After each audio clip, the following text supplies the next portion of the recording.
Now, for the 2-point functions, at least in the planar limit of n equals 4, there was this amazing progress over many years, which led to this cute formula in the little box. So you solve for the u's, and then you plug the solution into that little larger formula, and out comes the dimension delta. There's a little bit of fine print here, because it's actually complicated to do if you want to do this explicitly, because this is the nasty equation, these functions are complicated. But still, as a whole, as a concept, it's very neat. And as a motivation, I'd say, so at least in the large n, can be found a similar formula which you solve, and then you stick it into something else, and then you find the structure constants. So that's sort of a dream, but sort of perspective, maybe. But not to raise the hopes too high, I'm not going to present a formula like this. This is more a picture. So if I'm not going to talk about this, what do I talk about? I'm going to talk about the recent here effort towards a formula of the previous slide. So and I'm going to, right, so in all these lines, I'm just one faint line with the paper with Tristan McLaughlin, who I'd like to thank. He isn't here, but maybe he can watch the video for collaboration. So none of these other lines, if you check the program, is actually going to speak here, I think. So I feel I have the duty and also the pleasure to review that work. And I want to start, this is very faint, so I want to start in 1998, but I'm going to go logarithmically, so fast here and then slower there. In the beginning, shortly after ADS-CFD, people computed 3-point functions and 2-point and any correlation functions in the supergravity approximation, because that's the only thing that one knew how to do. And then you consider semi-classical strings. So you go beyond supergravity. People found integrability, used that to compute mostly the deltas, the conformal dimensions. And then all of a sudden, even though here I write mostly, so people didn't forget about 3-point functions, but all of a sudden, 2010, people jumped into that field, right? So let's start in 98. This is a slide from Juan Maldacena talk at Strings 98, and that's how he presented it. So you have, on the field theory, you want to compute a correlation function of this O with some other O's. You couple it to a current, that's a field on the boundary, and this is the partition function, the generating function of those correlators, and that's supposed to be equal to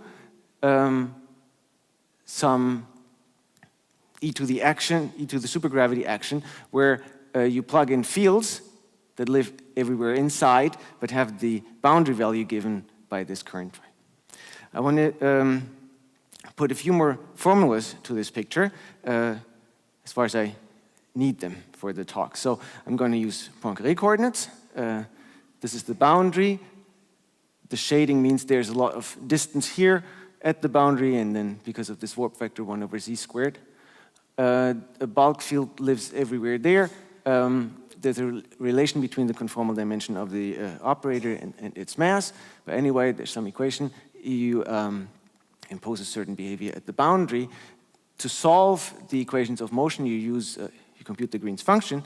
So that is the Green's function of the boundary, bulk-to-boundary propagator. If you know here, if you know the value of the field phi at the boundary, you know it anywhere inside, if you just plug that in there. If you don't know this by heart yet, this formula, remember this formula, because it will be nice if you recognize this later as the vertex operator for the string. So having this phi, now you plug this into the supergravity action. That's the function from the previous slide, and it's equal to the generating function of those correlation functions in the gauge theory. So you just take functional derivatives and set the shows to 0 and so on. So now, that's the prescription. And how does it look in supergravity? In the approximation where you take only the massless string modes, then the excitations here are dual to conformal primary operators. they look like this. So you have product of scalars in a trace that are completely symmetrized and traceless. And so these are your fields, and they are labeled by SO6 representations. So this is traceless and symmetric, so it's an SO6 representation. On the dual gravity side, the dual to this capital S is the small s, and it's also labeled by the SO6 representations because it comes with this Klose-Klein expansion in harmonics on the sphere, on the 5-sphere. And the computation in the gauge theory works like this. You have these operators, Feynman diagrams, and in the gravity, on the gravity side, you use this bulk to boundary propagator with some cubic vertex from the supergravity and do some sort of field theory in 5 dimensions. The result looks like this, and it's the same result in free super young Mills as in supergravity, where lambda is infinity. So it has the structure that you want, and it has some simple coefficient there.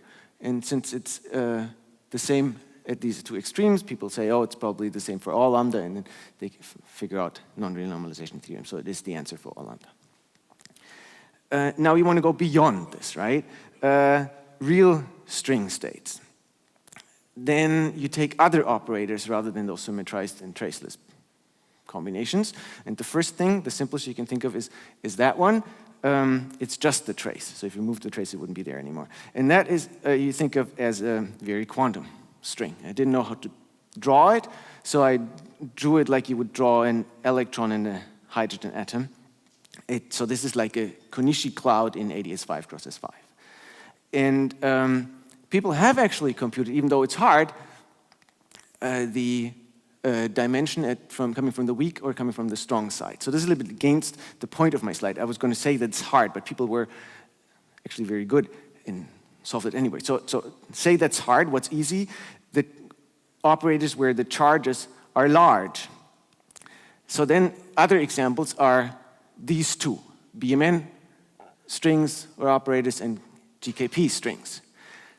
So I have many fields. I want to take the J large or the S large, and as a string they look like this. So that one is a almost point-like string that goes around very fast on the sphere, and that is a long and folded string in AdS that spins around there. So there you know how to sort of semi-classically quantize this string. And right, so say we wanted to first compute the deltas. Then you don't actually compute the two-point function directly and read off the deltas, but the trick is to, on the gauge theory side, compute the eigenvalues of the dilatation operator, which are actually those deltas, or on the string side, just find the string spectrum. And then the energies are related to the deltas. So you don't actually compute this whole function, but the x dependence. And the reason why this was such a great idea was because you can formulate these problems in terms of this integrable spin chain language. Now, the problem with the three-point functions is that we don't have an operator whose eigenvalues are the structure constants. So people try to still patch it sort of together. So computing the three-point functions in this longer period of my timeline there looks like this. So this is just straightforward Feynman diagram computations after the BMN era, or within. Then here, so this is the interaction vertex coming from perturbation expansion, but then you can sort of interpret this as the dilatation operator, so it makes somewhat use of this integrable structure.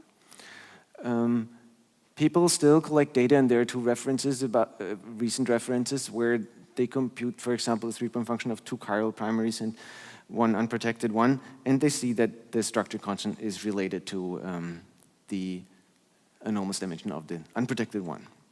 And so there are lots of data being collected, and yet more recently, and very nice,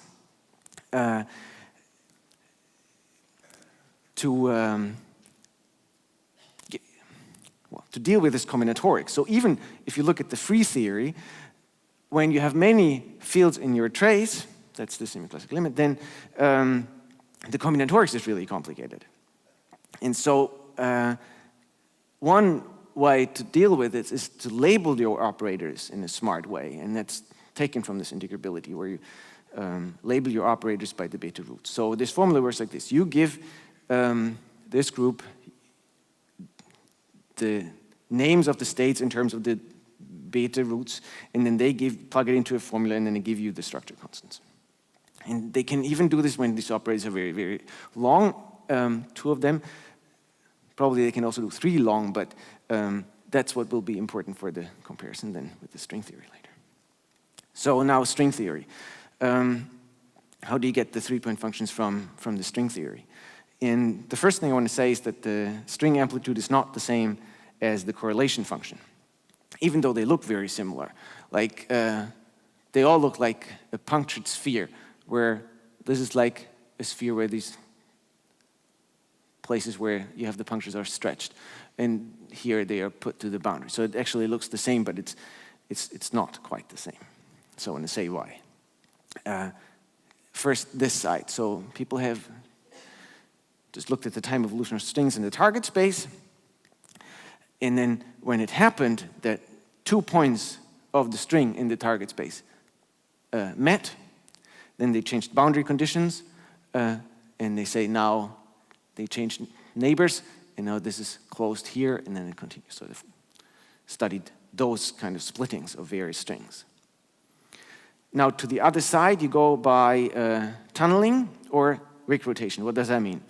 Dobashi, Shimada, Yonea were upset that the plane wave doesn't have a boundary, which you need for the ADS-CFT dictionary to work, so they were looking for the boundary. So the plane wave is basically the limit, the BMN limit of the ADS-5 cross S5. And so what they did was, like, you can solve the bulk equation for the bulk scalar field phi exactly, but let's just do a WKP approximation, so write it as e to the is. And then the s is given approximately by this object here. And so if j is proportional to the square root of lambda, then these 2 terms are equally important. If you want to go towards the boundary where the z is small, then that term sort of blows up. This thing becomes negative, the whole thing becomes imaginary, then kills the I, so you have actually imaginary momentum. So another way to phrase the same thing, this usually in the WKB, this is energy minus potential, so that is the potential, so you have a potential barrier. You can't actually go to the boundary because of this barrier, unless you want to be quantum and tunnel to the boundary, so that's why there's the tunneling. So you can think of it in different ways. Either you tunnel there, or you Wick rotate, and you get an extra I, and you can go there. So the upshot is, Wick rotated this or that way, you have different saddle points, different solutions. In one case, you get that string solution, that saddle point, where the string moves in ADS, or in the other case, where the ends meet the boundary. So that, and as a tunneling amplitude, the first computation was done in this forgotten paper by Tsui. And now we do it again. So these are not chronologically ordered, they are more logically ordered. I think Yannick et al. Sort of kickstarted this 2010 evolution for some reason. That's what I think. So they just took the path integral and wanted to evaluate it, like you would do with this supergravity. But then they saw, well, I need to add the wave functions for these external states, for those points there. And in the WKB approximation, again, these wave functions look like this. And so if you add that next to the Lagrangian in the path integral, then it is like a Legendre transformation, and you get out the Lagrangian, the Hamiltonian. So it's sort of a prescription. People even said, nah, it's more general than that. It just happens to be the Hamiltonian. Really only you do the Legendre transformation with respect to cyclic variables, and then you end up with something that's Routhian. I'd never heard this before, but I think what you really how you really most straightforwardly should think of is insert the vertex operator in the path integral, and the vertex operator takes care of the rest. It also looks like e to the I px, and gives you the right object. And so when you have Virasoro constraints here that relate your charges, you have in this picture with these vertex operators a marginality condition, because your vertex operator has to be marginal. And that marginality condition relates now your charges. So, and then there, with Tristan, the way we wanted to think about it, about those vertex operators in the light cone gauge, is by a boundary action.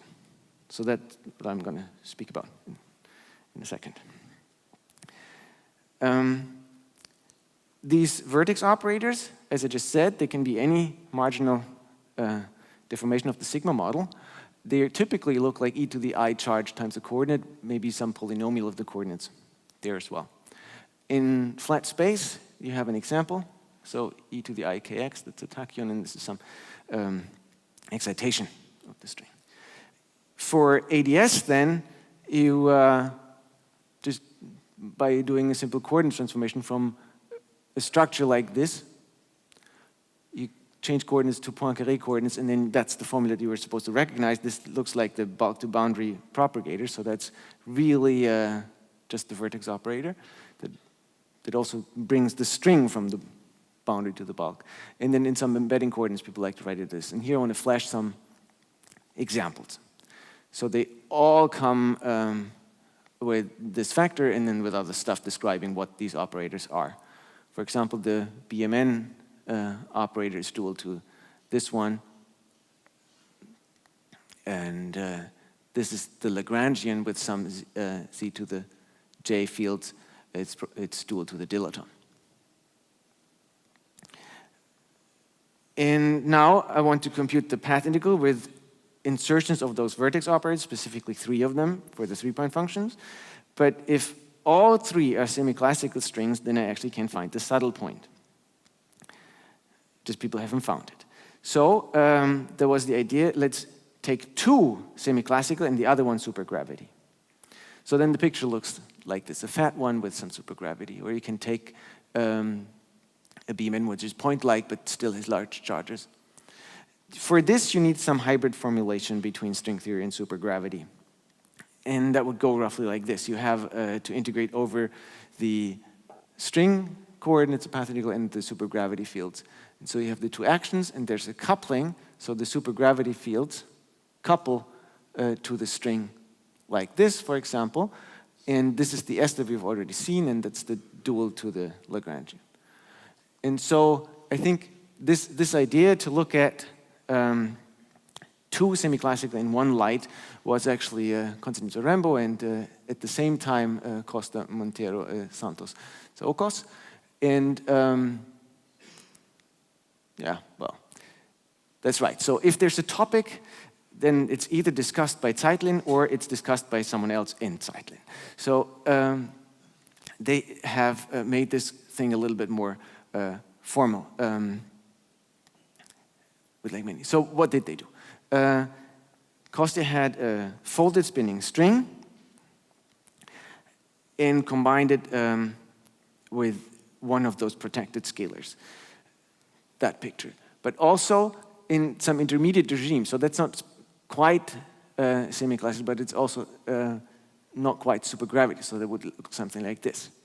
This group did basically the same for other combinations, but also a gauge theory interpretation. That was kind of nice, because so you can, if you insert the dilaton, that's like the Lagrangian. So the operator that you add to the action is the Lagrangian,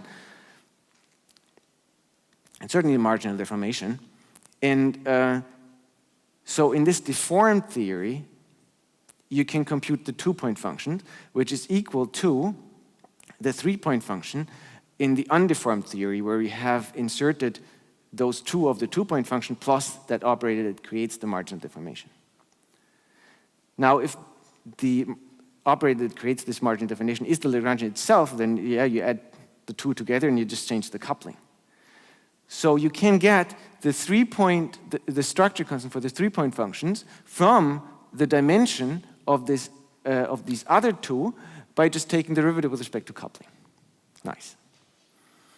And so these are all the lines in my timeline. So there's been huge activity in this heavy light business, and people have basically done everything. So spinning strings, giant magnons, giant gravitons, Wilson loops, strings with winding, finite size. So too late. This is all done. If you want to start, you have to do heavy, heavy, heavy. Now, what did actually Tristan and I do? Well, we had this light cone approach. The first few steps are standard. You integrate out the worldsheet metric. This actually imposes the Virasoro constraints right from the start. This is the ADS light cone, so we have two directions in ADS. Point is we arrive at some effective path integral for only the physical degrees of freedom. And here we want to insert the vertex operators. And so note many things. Note that, that this thing has a boundary. So we have in and out. Because like we will have operators somewhere at some fixed positions, and then we have fixed the tau to the location. So if we have them at finite distance, then we have to have a finite range of the tau, and that's that one. Note, secondly, there's the square root lambda, the tension in front of the action. And then we insert a vertex operator, which has some exponential part in here, which also is where the charge is proportional to square root lambda, like this one. So it makes sense to interpret these two things together as an action, where this is sort of the bulk, the S is the bulk, the worldsheet bulk action, not the ADS bulk. I'm talking about the worldsheet now. So there's a bulk action on the worldsheet S, and then a boundary action from those vertex operators. Just another way of interpreting this. So if you have the vertex operator, take minus the log, you get the boundary action. And I don't want to become technical, so I do a toy model. And then the toy model is actually fun. So, because it's simple. So you take this action, so px dot, this looked like my real action, right? So px dot minus Hamiltonian, px dot minus Hamiltonian, and I want to take this vertex operator where the q is of order, well, as the same as the Lagrangian. So the b is minus the log. I insert artificially some coordinate dependence integral, but I have a delta function. So now this goes together, and I take the variation of the sum, set it to 0, then I get from the p variation, that looks like an equation of motion. From the x variation, I get something that looks like an equation of motion plus stuff. This extra stuff comes now with the q's, comes from the boundary action, and the p's come from an integration by parts, right? If I do variation with respect to x, I want to get rid of the dot, so I put it here to get that term, but then I have surface terms, and these are those two p's. Now, if I want to solve those two equations, then I have to satisfy the bulk equation of motion, plus set this to 0. So the p at tau 1 is q1, and the p at tau 2 is minus q2. Fine. So with those sort of vertex operators, I have influence on the solution. And say now this particle was free, then h would be p squared. It doesn't depend on x. This is 0. P is constant. Free particle, p is constant. And then it has still to be the same at tau 1. It has still to equal q1 at tau 1 minus q2 at tau 2. So this is a relation between the q's. That's what's going to happen in the real world, I was going to say, in the real case as well. So here, like the real case, we have this a little more complicated vertex operator, the friend that you can know.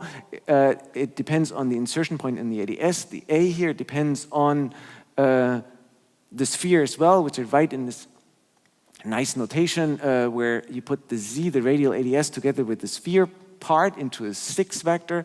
And so this vector N, the ones that is all the ones that are underlined are 6 vectors, and that tells you in which plane it rotates on the sphere.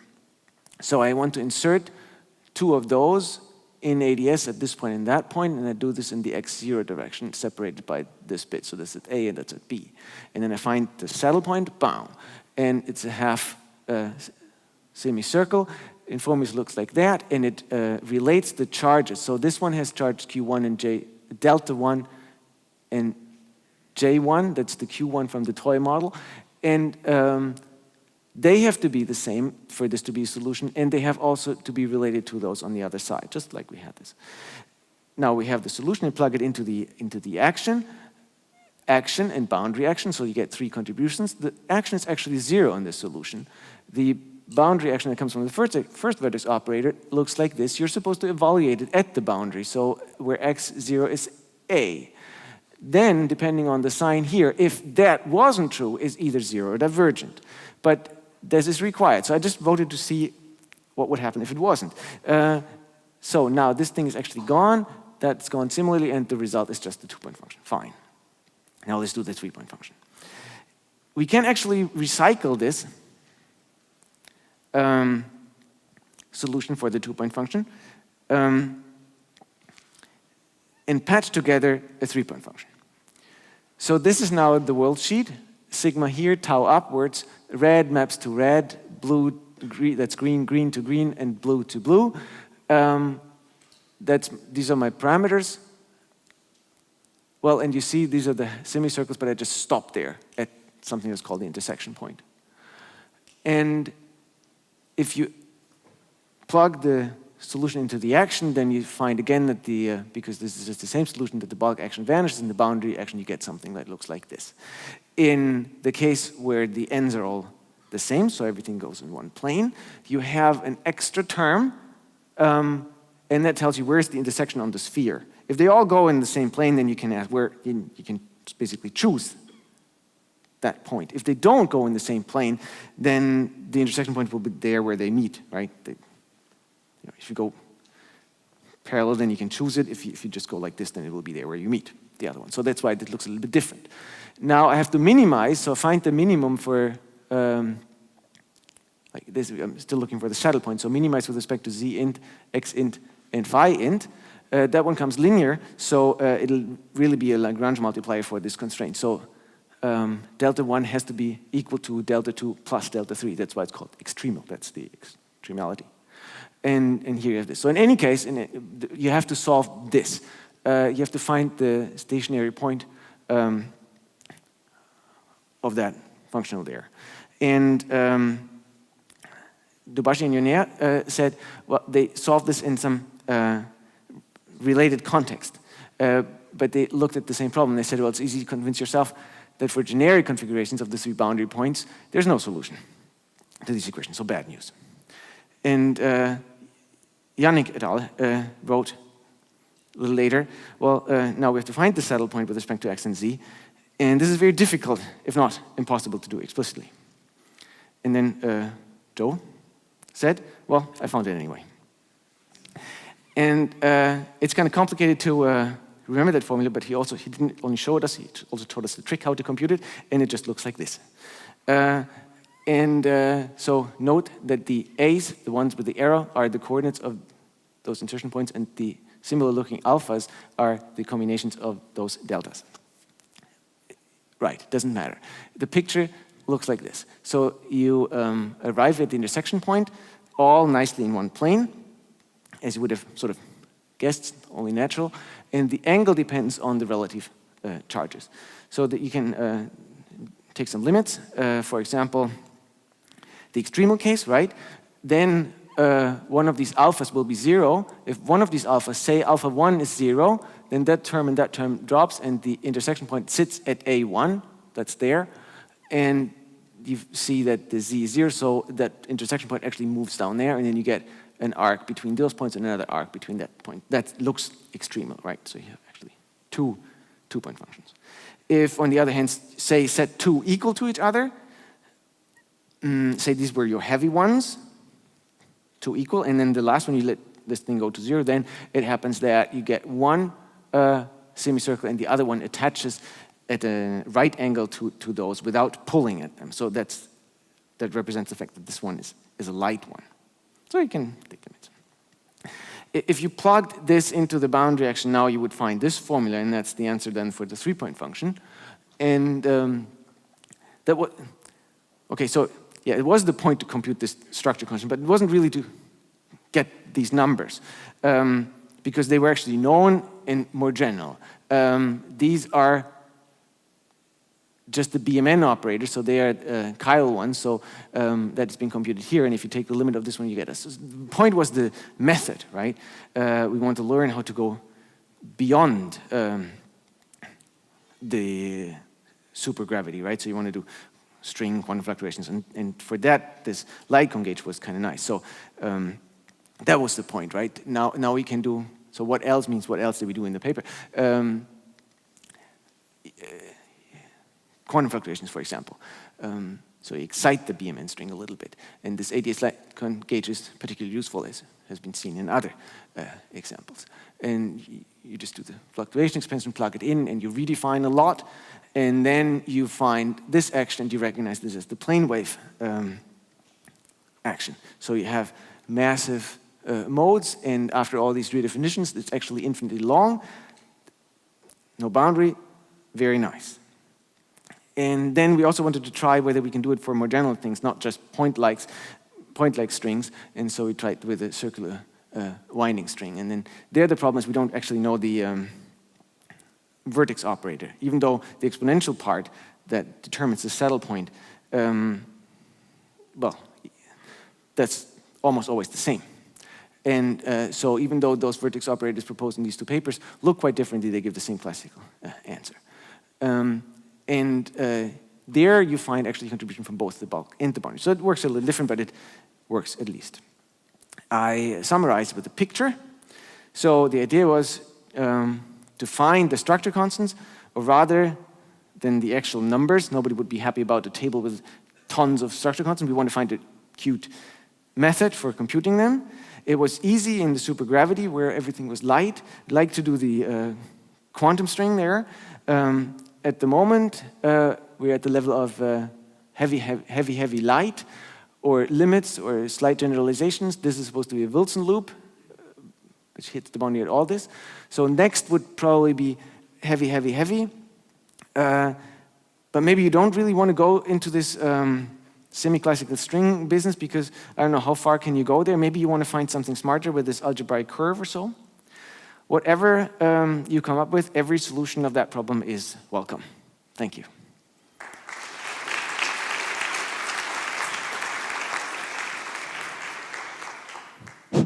Thank you very much. Other questions?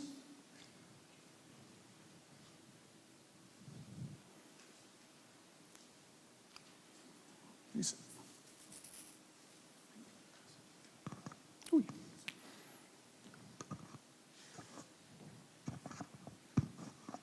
This might be on the wrong track, but I was wondering if any of this, in the heavy case, one would think in the heavy case, in general, there might not be a real classical solution. That's right. Actually, all those saddle points, even heavy light or others, are actually complex. That's this little confusion with the, that's what you mean, right? Real complex, yes. Real versus, yeah. So that's, I don't think it's special to the case where everything is heavy. Even for those 2-point functions, you have imaginary, if not actual complex surfaces. People seem to be happy because they say, oh, it's a saddle point of the path integral, fine. I take so whatever I get. So this is in ADS space. So it's a complex saddle point in complexified ADS? Yes. Yes, and yeah, as I say, people seem to be happy they get the right 2 3-point functions. Well, with ADS we might be lucky, but you could worry that the complexified spacetime would have singularities. I mean, if we were doing this in Euclidean Schwarzschild, our complex solution might meet the Lorentz signature black hole singularity. Yeah. That would be fun. But that's not what I was starting to say. I mean, there are superficially slightly analogous questions in the standard model, which we don't know how to do, as far as I know. Like E plus E minus going to magnetic monopole, anti-monopole. Well, it's not quite the standard model. You have to make a gut completion so that it has monopoles. Yeah.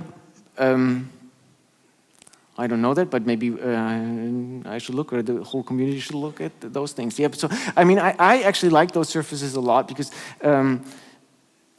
like in this Alda Maldacena business, they have those classical. You can interpret this one already as the two-point function, the one with the square, as the two-point function of two folded spinning strings. So just take the hexagon, that would be 3 then. It ends not on point but on lines. That has to do with the complexness of the solution. So like if you have z squared equals 0, but z is not real, then you can have a whole What line. kind of solution would end on points? Does it mean not very excited string states?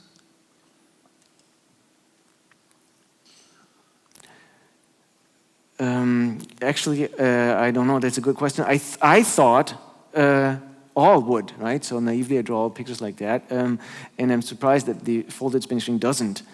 Well, all would mean the following, I think. You take the kth excited string level, and then you take n and g squared n to be very large. Whereas the folded string probably means you don't keep k fixed. K? K is the string level. Yes. Well, so in this GKP string where you have two fields, so you sort of, but you have these derivative insertions, many of them. Right. So there was somewhere I read this comment. So if you have many derivatives, then that's like Taylor explaining, pushing away those 2 points. So you can see with many derivatives, it kind of grows. So that's why kind of maybe it's natural that the folded string ends on the line, but I don't know a recipe how to tell in advance ends on point, ends on line. Yeah. Okay, thanks.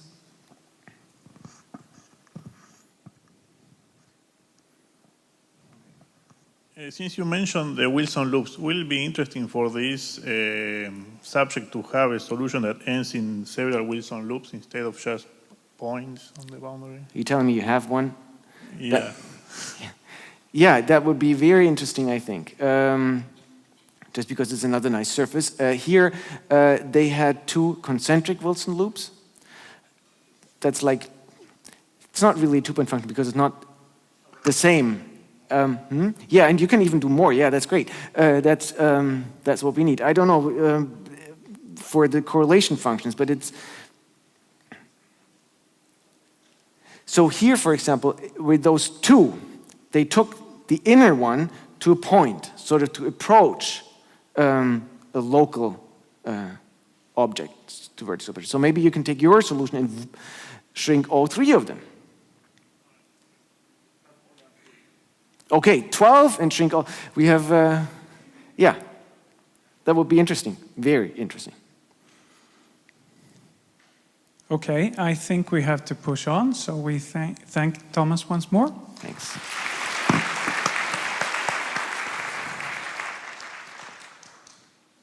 And the next speaker is Henrik Johansson.